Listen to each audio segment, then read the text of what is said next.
새롭게 출발하라. 새롭게 출발하라. 이 말씀 자체에 참 굉장히 은혜가 넘치네요. 새로운 출발, 인생에서 새로운 출발이 가능하구나. 이 말씀만 듣고서도 은혜를 받으실 분들이 있을 것 같은데, 여리고성에 바디메오라는 그 소경이 살고 있었는데, 이 사람은 참 불행한 인생을 살았던 사람이에요. 태어나면서부터 소경으로 태어나서 거지 생활을 했는데, 구걸이라고 그러죠. 거지 생활.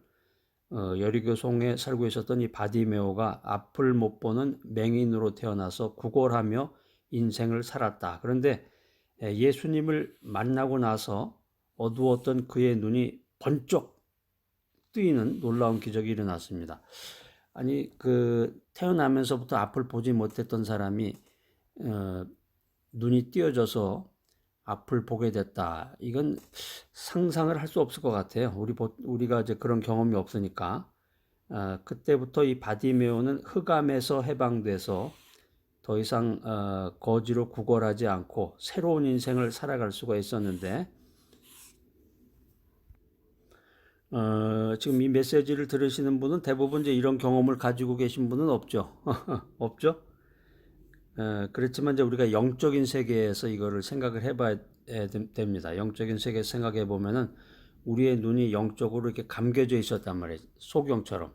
그랬다가 하나님의 은혜로 하나님의 뜻을 깨닫는 순간 눈이 이렇게 번쩍 하고서 영적인 눈이 이렇게 띄어지게 되는데, 바디메오처럼 새로운 출발을 할 수 있는 이 계기가 필요하다는, 계기가 동기부여가 되는데, 새로운 출발을 하기 위해서는 그럼 어떻게 해야 되는지. 첫 번째, 인간은 태어나면서부터 영적인 소경이다는 거죠. 영적인 소경이다. 그래서 아담과 하와가 있는데요. 인간은 아담과 하와의 범죄 이후로 영적으로 눈이 먼 맹인이 되어서, 소경이 되어서 영의 아버지이신 하나님을 볼 수가 없었고, 하나님과 대화 나눌 수 없었고, 이런 절망적인 상태가 됐다는 거죠. 요즘은 서울에서 거지들 별로 볼 수가 없는데, 예전에 60년대, 70년대, 아마 80년대 초까지도 아마 그랬던 것 같아요. 60년대, 70년대는 많았어요, 거지들이. 그래서 60년대, 70년대는 서울, 대한민국을 대표하는 도시가 서울이었는데, 그때는, 지금도 마찬가지지만, 지방하고 서울은 삶의 모습이 굉장히 달랐죠. 그때는. 그랬는데 서울에도 거지들이 많았어요, 보면. 그래서 저도 이제 어렸을 때 생각해 보면은, 그 집에서 이렇게 밥을 먹고 있으면 거지들이 문을 두드려요, 밖에서. 밥 달라고, 밥을 달라고. 그 말이 지금도 기억이 납니다. 그러니까 먹던 밥도 좋고 쉰 밥도 좋고 하여튼 뭐든지 달라고 그러는 거예요. 그럼 이제 밥 해서 주면은 그 깡통에다가 밥을 담아가지고 가서 이렇게 밥을 이제 끓여서 아마 거지들이 먹고. 예전에는 그런 거지들이 많았는데, 그 넝마와 같은 거지 옷을 걸치고서 어디서 와서 왜 살며 어디로 가는지 알지 못한 채 방황하는 인생, 그런 인생을 살아가는 사람들이 60년대, 70년대는 실제로 있었지만 지금도 있단 말이에요. 지금도 영적으로. 이렇게 잘 먹고 잘 사는 이런 세상에서도 영적인 거지들이 많다는 거죠. 인간은 태어나면서부터 영적인 소경이고 영적인 거지와 같은 존재라는 거죠. 근데 사람들이 이런 걸 잘 모르고 깨닫지 못하고 육신의 배부름과 순간의 쾌락에 빠져서 영원히 멸망받을 곳으로 달려가고 있다는 거예요.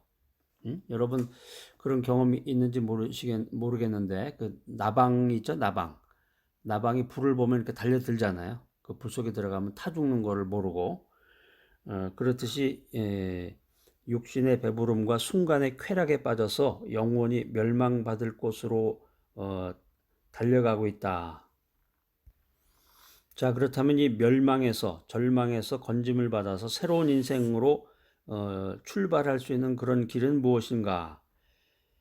그래서 새롭게 출발하. 두 번째는 복음의 소식을 들어야 된다는 거죠. 복음의 소식을 듣고 복음의 소식을 믿어야 된다. 아까 바디메오 이야기를 드렸는데, 이 천대와 멸시 속에서 살아온 바디메오, 얼마나 멸시를 받았겠어요. 보지도 못하고 또 거지인데, 예? 요즘 세상 같으면 재벌 2세로 태어나서 정말 부러움 없이 인생을 살아가는 사람도 있고 자기 과시를 통해서 인생을 살아가는 사람도 있는데, 이 바디메오 얼마나 불쌍하고 얼마나 천대와 멸시를 받았겠습니까? 그런데 이 천대와 멸시 속에 살아온 이 바디메오가 예수님에 대한 그 뉴스를 들었단 말이에요. 예수님이란 사람이 있는데, 예수란 사람이 있는데 참 그 사람 하나님의 아들이라고 그러고 막 기적을 베푸는 걸 보니까 하나님의 아들이라고 그러더라. 또 막 오병이어의 기적 같은 것도 얘기하고 그런 그 이야기를 들었을 거 아니에요? 거지가. 앞이 안 보이는 사람은 이 귀가 또 예민하다고 그래요. 그래서 다른 사람들이 수근수근하고 그런 소리를 아마 다 들었을 거예요. 또 누군가 찾아와서 얘기도 해줬겠죠. 예수님에 대한 그 소식을 듣는 순간 그 새로운 인생을 출발할 수 있다는 믿음을 갖게 된 거예요. 자, 그러니까 어떻게 보면은 이 성경에 나오는 바디메오가 참 대단한 사람이에요. 그런 생각을 듣고 그냥 그런가 보다, 그런 사람이 있는가 보다 이렇게 생각이 들기도 할 텐데, 그 예수님, 그분이 기적을 베푸시는 하나님의 아들이시로구나. 내가 그분을 만나서 그분에게 내 사정을 간구하면 그분이 내 인생을 내 삶을 고쳐주시고 내 인생길을 새롭게 해주실 수가 있겠구나. 이런 믿음을 갖게 됐다는 거예요. 믿음을. 그러니까 사람이 자신의 처지, 자신의 운명에서 벗어나서 이 흑암에서 놓여나서 구원을 받기 위해서는 인생의 구주이신 예수님에 대한 그 복음의 소식을 들어야 된다는 거죠. 복음의 소식.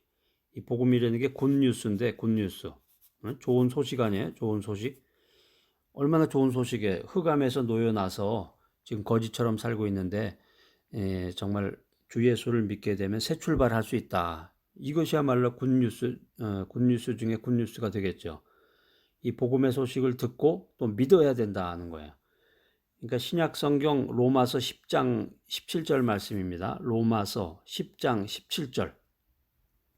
자, 다 같이 찾으셔서 밑줄을 그어놓으시고 3번 읽으세요. 이거는 암송해야 될 구절인데 암송의 노이로제 걸리지 마시고 자꾸 읽다 보면은 저절로 외워진다 그랬죠.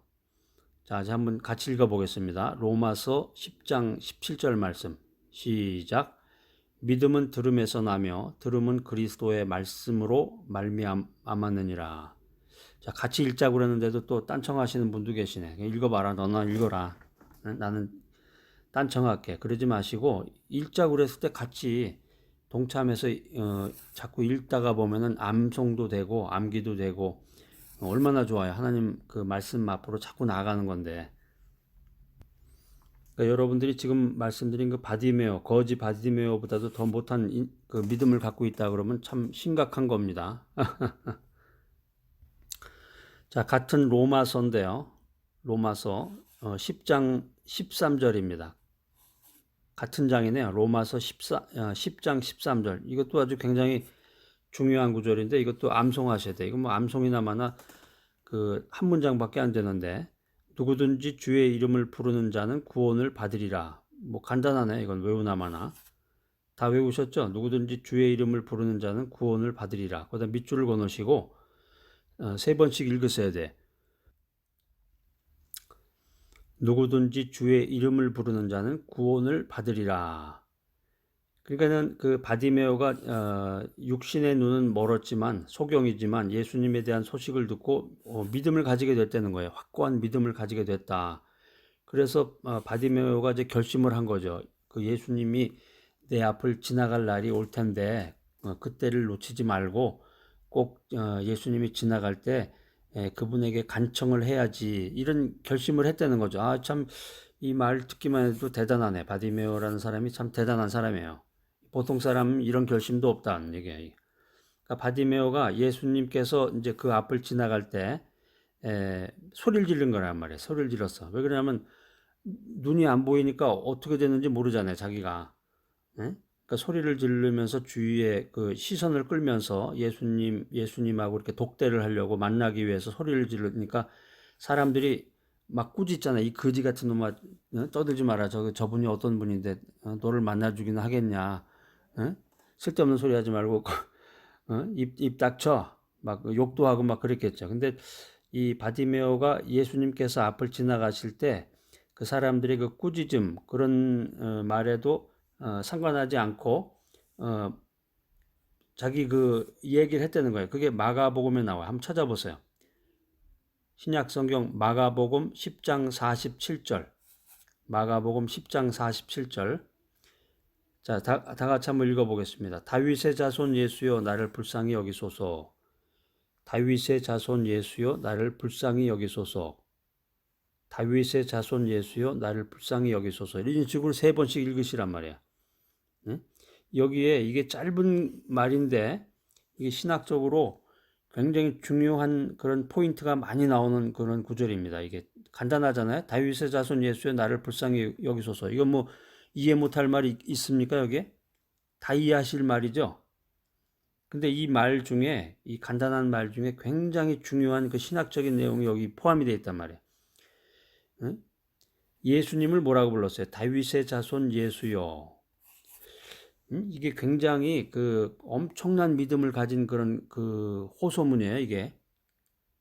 다윗의 자손 예수. 다윗의 자손이라는 것은 하나님께서 구약 성경을 통해서 계속해서 예수님을 소개할 때 나오던 그런 구절이에요.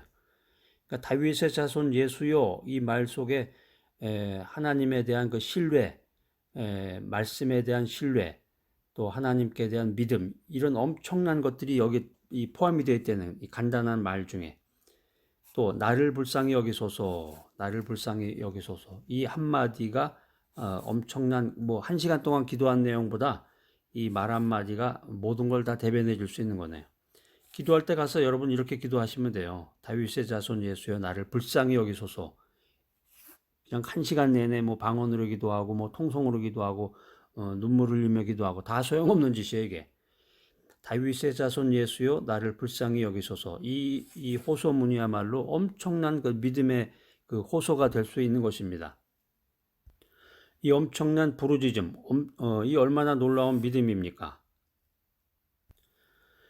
오늘날 그래서 이제 구원받은 사람들, 새롭게 거듭났다고 하는 사람들, 주일 성수 잘하고 주일날 되면 예배 잘 참석하고 헌금도 하고 복음대로 살려고 예수 믿기로 작정하고 하나님의 뜻대로 살려고 하는 사람들, 예수를 더 잘 믿어보려고 그랬던 사람들한테 사탄 마귀가 여러 가지 모양으로 방해한다는 거죠. 여기 지금 그 예수님께서 바디메오의 앞을 지나갈 때 무리들이 꾸짖었다 이렇게 성경에 나오는데 그 사람들이 바디메오를 꾸짖은 것처럼 정말 내가 예수님의 말씀에 의지해서 하나님의 뜻대로만 살고자 했을 때 사람들이 나를 방해한다는 거죠. 방해한다. 그런데 이때 바로 이때란 말이에요. 바로 이때 뒤로 물러서지 말고 바디메오와 같은 그런 부르짖음을 해야 된다는 거죠. 다윗의 자손 예수여 나를 불쌍히 여기소서. 여러분도 해보세요 한번. 다윗의 자손 예수여 나를 불쌍히 여기소서. 이런 불퇴전의 믿음으로 주님 앞으로 나아가야 된다. 새롭게 출발하기 위해서는 어떻게 해야 되는지. 3번째, 새롭게 출발하기 위해서는 그 거지옷을 벗어야 된다는 거죠. 거지옷을 벗어 버려야 된다. 던져 버려야 된다. 더러운 누더기 옷을 벗어 버려야 된다. 자, 여러분 이제 이 메시지 들으실 때 이제 제가 그 강의 노트에다가 써놓은 그 제목 거기에 보면은 그 본문 내용이 나오잖아요. 그것도 꼭 찾아서 읽어보셔야 됩니다. 바디메오가 그렇게 부르짖었다 그랬죠. 뭐라 그랬다 그랬어요? 한번 여러분 해보세요. 뭐라 그랬다 그랬죠? 마가복음 10장 47절에서 다윗의 자손 예수여 나를 불쌍히 여기소서. 이 말을 예수님이 들으셨단 말이에요. 가다가 짠 하고 예수님이 들으셨다고. 그래서 예수님께서 가던 길을 멈추시고 바디메오를 부르십니다. 야, 놀라운 사건이 여기서 일어나요. 그러니까 바디메오의 그 태도가 여기서 굉장히 중요해. 성경에 나오는 바디메오의 태도가. 바디메오가 구걸하는 데 쓰던 그 깡통. 아까 제가 말씀드렸잖아요. 깡통. 왜 거지들은 꼭 깡통 갖고 다녀요? 그 깡통과 거지옷을 던져버리고 예수님께로 나아갔다 하는 거예요. 이게 성경에 나와 있는 내용이야. 그러니까 오늘날 많은 사람들이 크리스천이라고 하는 사람들이 타이틀을 가지고 있는 사람들이 뭐 안수집사, 권사, 장로 또 뭐 자기가 어떤 그 고난 있는 지위를 가지고 있다고 폼 잡고 이런 사람들이 왜 예수님을 믿으면서도 예수님을 구세주로 받아들이면서도 왜 확실한 체험이 없는가? 이게 뭐냐면 세상에서 살던 대로 세상에서 살던 시절에 그 깡통과 거지 옷을 그대로 간직한 채로 자꾸 예수님을 만나려고 하기 때문에 그렇다는 거죠. 그러니까 여기서 거지 옷이라고 하는 것은 그 과거의 삶을 회개하는 것을 얘기하는 거예요. 영적으로. 거지 옷을 벗어 던지라. 자기가 입고 있던 옷을 벗어가지고 던지라는 얘기가 아니라 여러분들이 입고 있는 옷은 이제 화려한 옷이니까 뭐 거지 옷은 아니겠죠. 이 옷을 벗어서 던지라는 게 아니라 영적인 해석을 하셔야 됩니다. 과거의 삶을 회개해야 된다. 과거의 삶을 회개하고 주 예수를 만나라 하는 거죠. 주 예수를 만나라. 또 한 가지 영적인 해석은 이제 옛사람이 가지고 있던 그 부정적인 의식을 버려야 된다는 거죠. 부정적인 의식을 버리고 긍정 마인드로 채워야 된다는 거죠. 할 수 있다. 주님이 나를 고칠 수 있다. 주님께로 가면은 새 출발을 할 수 있다. 이런 적극적인 믿음을 가져야 된다는, 적극적인 믿음을 가져야 된다. 새 출발을 해야 된다. 자, 오늘 귀한 메시지 들으시는 여러분들, 예수님께서는 우리의 더러워진 심령을 십자가의 보혈로 씻겨주시고 어두웠던 눈을 밝혀주시고 흑암 대신 광명을, 저주 대신 축복을, 죽음 대신 영생을 주십니다. 이 사실을 믿으셔야 돼. 자, 오늘 새롭게 출발하라. 이 귀한 메시지 들으시는 여러분들 참 너무 대단하신 분들입니다. 여러분 모두 오늘 이 순간 예수님을 만나고 믿음으로 예수님을 영접하시기 바랍니다. 그래서 죄악된 옛사람을 벗어버리고 의와 진리와 거룩함으로 지으심을 받은 하나님의 자녀로 새로운 출발을 하시는 여러분 모두가 되시기를 간절히 소망합니다.